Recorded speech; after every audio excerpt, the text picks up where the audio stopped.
Hello, everyone. It's Darlene. It's been a long time since we talked. It's been about 5 months, but I'm still here and I'm still a work in progress. Today, I want to talk about the Valley of Desperation.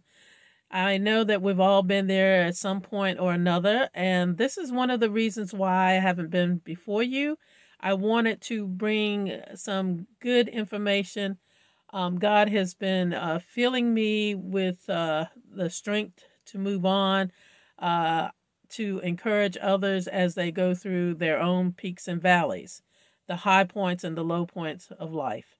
So let's just talk about the Valley of Desperation. And I want to bring about 3 points. My first point is in the valley, it is a place of distraction. And what I mean by that, we are so overwhelmed by the unknown that is before us that we choose to dwell more in the past. And so the past looks better and better. But the promised land, the promises that God has for us to have a life more abundantly, that our latter days are going to be greater than our former days, we forget and we take our eyes off of the promise. And so the valley time becomes a time of darkness, a time of stagnation instead of a time of growth. Second thing, we lose focus. We forget that in those valley times, it's a time that we're reminded that we are still on a journey. We are still evolving into what God wants us to be. We are still under a process of becoming, of transforming into those vessels that He wants us to be. And then last but not least, it's a point, the valley is a point of disappointment sometimes. And the reason for this is that, again, we forget, we take our eyes off of what God wants us to do in these valley times. We have to remember that our lives are, they are definitely marathons instead of sprints. And we have to remember, if we're going to make it a lifetime, that sometimes we have to slow down.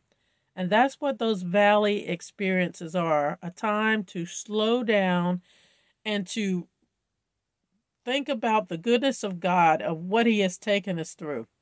If truth be told, in the Bible, it talks about in the valley of the shadow of death, I shall fear no evil.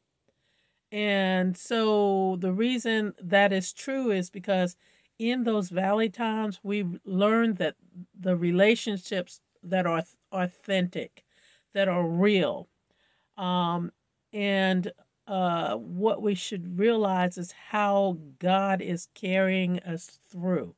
And He wants us to make it through so that we can help others make it. So I'm going to make this very short. Yes, you're going to go through valleys and you're going to be on mountaintops, but don't lose focus. Keep your mind on God. And my last thing I want to give you is a verse to focus on so that you do not become paralyzed by fear.